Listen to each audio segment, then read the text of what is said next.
খেয়াল করে শুনবেন, আল্লাহর হাবিব বললেন আমার দৃষ্টান্ত আর আগের সব নবীদের দৃষ্টান্ত হচ্ছে ওই ব্যক্তির মতো যে ব্যক্তি একটা ঘর বানিয়েছে, যে ঘরটা অনেক সুন্দর করে সে ডিজাইন করেছে।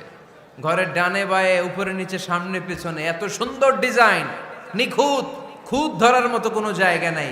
লোকজন এসে যারাই ঘরটা দেখে সবাই বলে বাহ বাহ, কি বলে, এত সুন্দর ঘর আমরা দেখি নাই। তবে একটা জায়গায় একটা ভুল ছিল, একটা জায়গায় একটা খুঁত ছিল। ঘরের একটা ওয়ালে ইটের গাঁথুনির জায়গাটাতে এক জায়গায় একটা ইটা কম ছিল। কি কম ছিল? ইটা কম ছিল। সবাই বললো তোমার ঘরটা অনেক সুন্দর, এক জায়গায় একটু সমস্যা, দেয়ালের গাঁথুনিতে একটা ইটা নাই। বিশ্বনবী সাল্লাল্লাহু আলাইহি সাল্লাম বলেন ফা আনাল লাবিনা ওয়া আনা খাতামুন নাবিয়িন, আমি হচ্ছি সেই ইটা। আমাকে যখন আল্লাহ তাআলা ওই জায়গায় গ্যাপ পূরণের জন্য রেখে দিল, গোটা বিশ্বটা উজালা হয়ে গেল, নবুয়তের মালাটা পরিপূর্ণ হয়ে গেল। ফা আনাল লাবিনা ওয়া আনা খাতামুন নাবিয়িন, আমি হলাম সেই ইটা।